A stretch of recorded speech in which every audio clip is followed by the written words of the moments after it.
Assalamualaikum warahmatullahi wabarakatuh.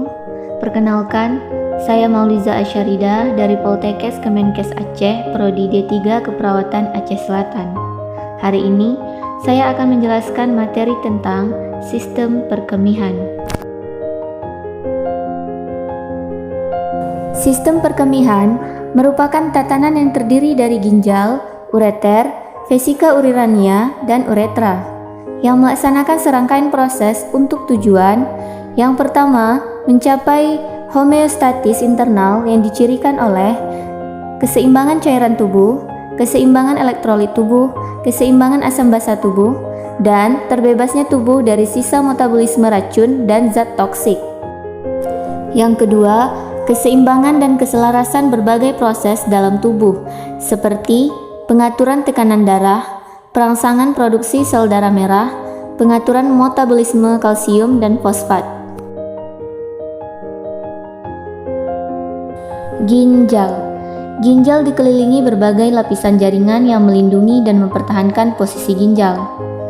Lapisan terluar, yaitu kapsul renalis, merupakan jaringan fibrous yang dikelilingi oleh lapisan lemak perirenal dan fascia gerota yang akan melindungi semua bagian ginjal hilum, area di mana pembuluh darah keluar dan masuk daerah ini. Lapisan paling dalam berupa rongga ginjal, yaitu pelvis renalis.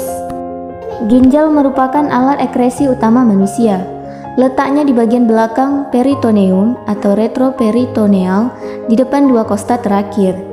Jumlahnya 2, bentuknya seperti kacang merah dengan panjang sekitar 10 cm dan berat sekitar 200 gram. Struktur ginjal. Ginjal mengandung jutaan, lebih 1 juta unit penyaring darah yang disebut nefron. Ginjal tersusun atas 2 lapisan, yaitu yang pertama korteks, kulit ginjal, mengandung bahan Malpighi dan tubulus. Badan Malpighi terdiri dari glomerulus dan Simpei-Bowman. Yang kedua, medula, sumsum ginjal, mengandung tubulus. Tubulus bermuara pada pelvis renalis atau ruang ginjal.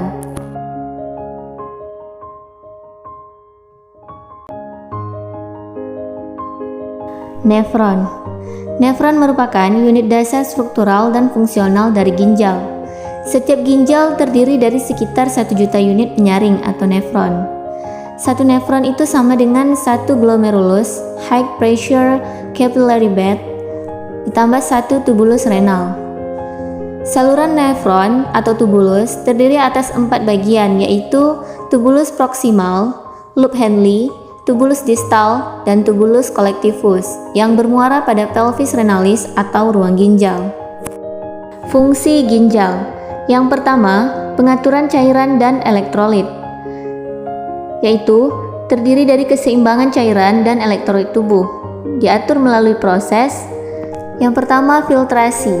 Filtrasi ini merupakan pergerakan cairan melalui membran biologik, diakibatkan perbedaan tekanan hidrostatik di kedua sisi membran.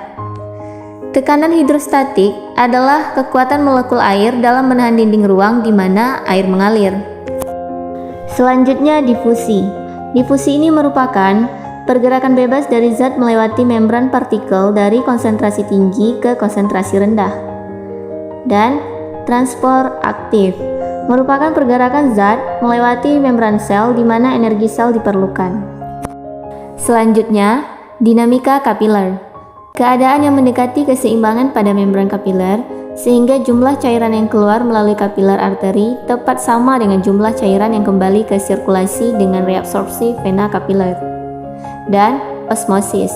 Osmosis ini merupakan perembesan suatu larutan melalui selaput semi-permeable dari konsentrasi rendah ke konsentrasi tinggi. Yang kedua, pengaturan asam basa tubuh. Keseimbangan asam basa meliputi pengaturan konsentrasi ion hidrogen dalam tubuh. Dan yang ketiga, pengaturan tekanan darah. Ginjal memegang peranan dalam mempertahankan tekanan darah melalui mekanisme renin, angiostensin, dan aldosteron. Ureter terdiri dari 2 saluran pipa yang menghubungkan ginjal dan kandung kemih. Panjangnya itu 25 sampai 30 cm dan diameternya 0,5 cm. Letaknya itu dalam rongga abdomen dan sebagiannya di rongga pelvik. Dinding ureter terdiri dari 3 lapisan, yaitu yang pertama lapisan luar terdiri dari jaringan fibrous, yang kedua lapisan tengah merupakan lapisan otot polos, dan yang ketiga lapisan dalam merupakan membran epitel transisional. Lapisan dinding ureter menimbulkan gerakan peristaltik setiap 5 menit sekali yang akan mendorong air kemih masuk ke dalam vesika urinarnya. Ureter tidak mempunyai sphincter, tapi beberapa obliku berfungsi sebagai sphincter untuk mencegah aliran balik dari vesika urinarnya ke ureter. Vesika urinaria. Vesika urinaria merupakan reservoir sebelum urin dikeluarkan. Dapat berkontraksi dan relaksasi oleh karena keberadaan otot polos. Kemampuan vesika urinaria dalam menampung urin dapat mencapai 500 cc atau lebih.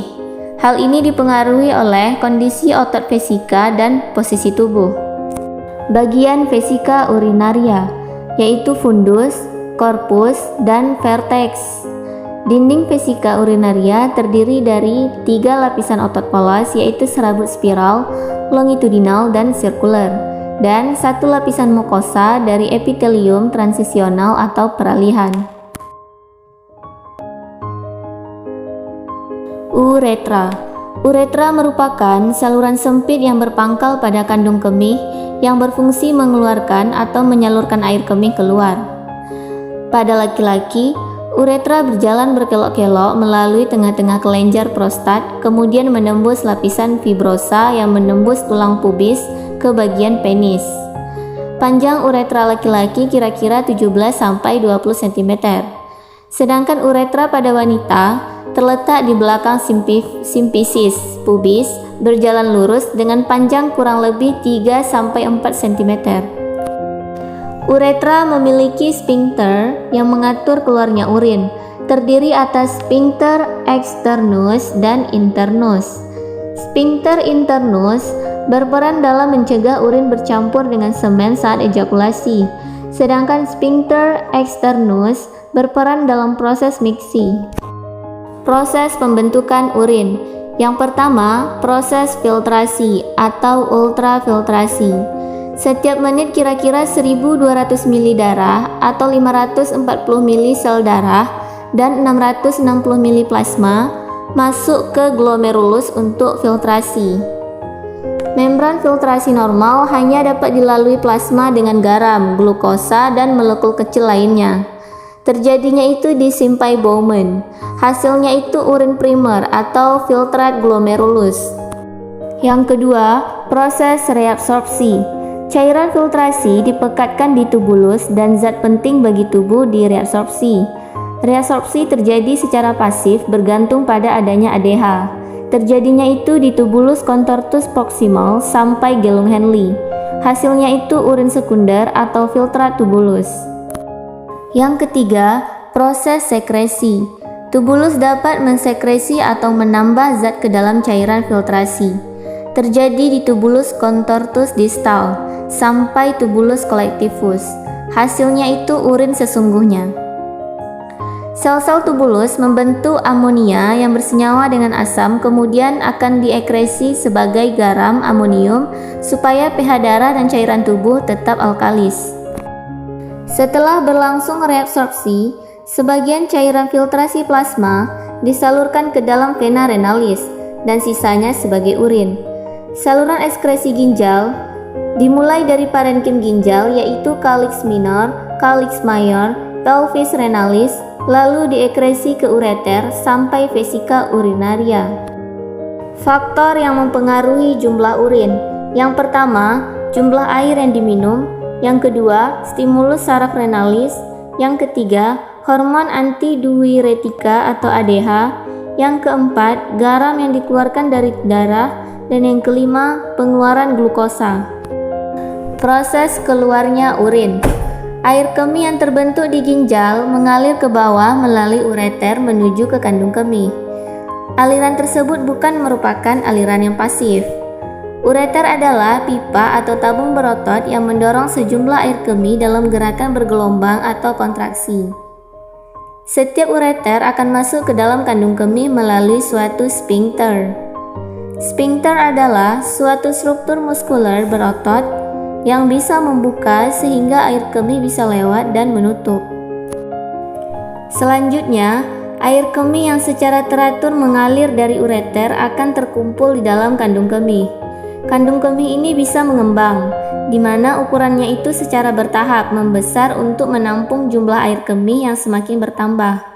Jika kandung kemih telah penuh, maka akan dikirim sinyal saraf ke otak yang menyampaikan pesan untuk berkemih. Selama berkemih, sphincter lainnya yang terletak di antara kandung kemih dan uretra akan membuka sehingga air kemih mengalir keluar. Secara bersamaan, dinding kandung kemih berkontraksi sehingga terjadi tekanan yang mendorong air kemih menuju ke uretra. Tekanan ini dapat diperbesar dengan cara mengencangkan otot-otot perut.